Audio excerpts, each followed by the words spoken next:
終於嚟到最後啦！搭過4個鐘多少少嘅巴士之後呢，我就到達波羅的海3國嘅最後一站立陶宛。無聊嘅時候可以用普通話讀下王力宏，咁你就可以獲得記住立陶宛國旗顏色嘅智慧噶啦。如果有興趣想知我歐遊用過啲咩 app 去買車飛啊、book 住宿等等呢，可以碌去下低個 description box。呢一趟波羅的海3國呢，我係喺2019年去嘅，但係嗰啲 app 呢，我係2023年去完個1個月歐遊之後整理出嚟，會比2019年 update 啲。立陶宛當地講立陶宛語，3個國家咧喺獨立之後都加入歐盟，所以佢哋全部都用緊歐元。物價同拉脫維亞一樣都係好相宜，亦都係3個國家入邊面積最大。佢俾我嘅印象咧就係所有地方都好似廣闊啲啦，但係同先前2個國家一樣啦，個舊城區都可以用步行嘅方式去行完嘅。嗰度主要嘅宗教係天主教，因為嗰陣時咧已經 stay 咗半年喺歐洲啦，所以我就 skip 咗好多教堂冇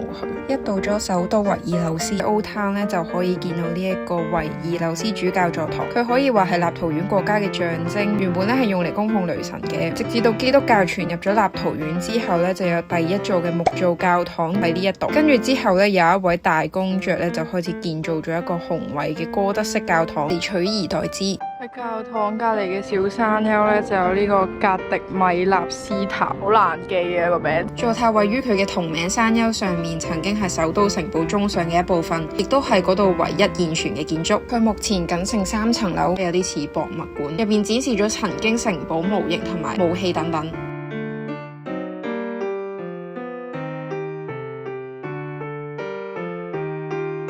我去嗰時咧會下半旗，為咗紀念當年今日蘇聯政府開始進行第一次嘅大規模驅逐行動，令到有好多人咧被流放咗去集中營。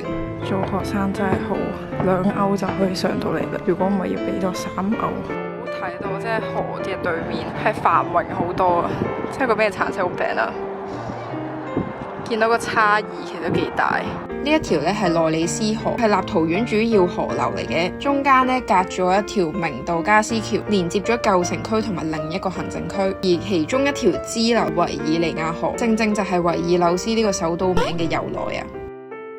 連個塔頂都冇乜人㗎，實在太好啦！又係呢啲橙色嘅屋頂，係有纜車㗎。由 Old Town 一直行咧，會到達呢個對岸共和國。人哋叫佢做一個微型嘅國家啦，但係其實佢冇喺世界被承認。我覺得佢同丹麥嘅自由城 Christiania 其實有幾分相似。呢度以前係猶太人區，但係喺蘇聯佔領期間咧進行咗一個大屠殺啊，之後咧就一直呈現荒廢嘅狀態啦。當時呢個地區咧就俾一啲好似流浪漢啊、性工作者等等佢佔據。直到國家宣布咗獨立之後咧，就有一批藝術家啦、音樂家進駐，成立佢哋嘅工作室，因為貪呢度啲房租夠平，又有豐富嘅創作空間。政府之後咧都投入經費咧去修復呢一個地方。曾經咧就有一群藝術家喺愚人節咧宣布呢一個社區成為咗一個獨立國。後嚟每年嘅4月1號咧就成為咗國慶日啦。呢一份幽默感咧由入國嘅時候咧已經有一個提示牌啊，可以感受得到。喺呢一度咧仲可以吸一啲護照嘅蓋章，當然千祈唔好吸喺真正嘅護照上面啦。呢啲算唔算係 fun facts 啊？呢個咧係呢一度嘅藏族廣場。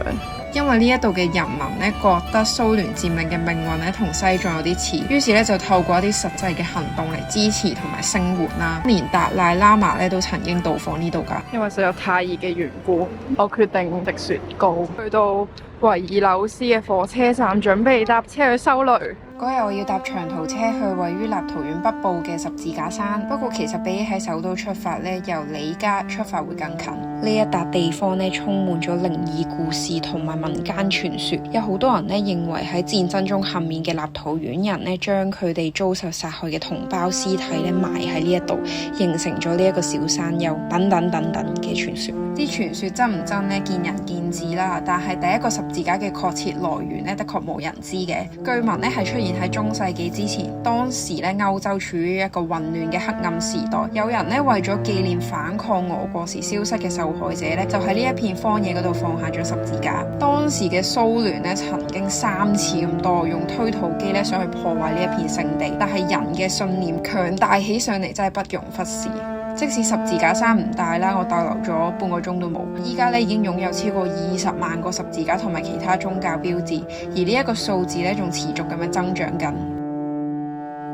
我好同意藝術同埋歷史學家普羅納斯講過嘅一句說話，因為我去嘅時候正值2019年，所以咧我非常能夠感受到呢一笪地方所承載嘅重量。我喺嗰度咧都有短暫咁樣為到自己成長嘅地方去祈禱啦，嗰陣時真係眼淚都飆埋出嚟。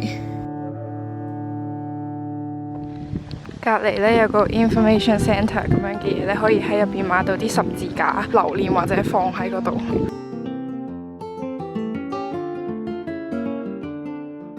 我揾到我想食嗰間嘢，差啲又入錯咗隔離啦。呢兩樣都係立陶宛好出名、咁傳統嘅嘢，個冷湯同埋呢度嘅國酒啊，呢個牌子嘅啤酒。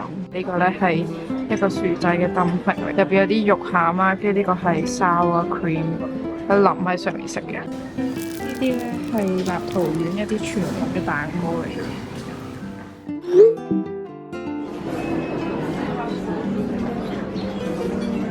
好重啊個結真係，間 hostel 好似勁靚咁，係咪真係我間 hostel？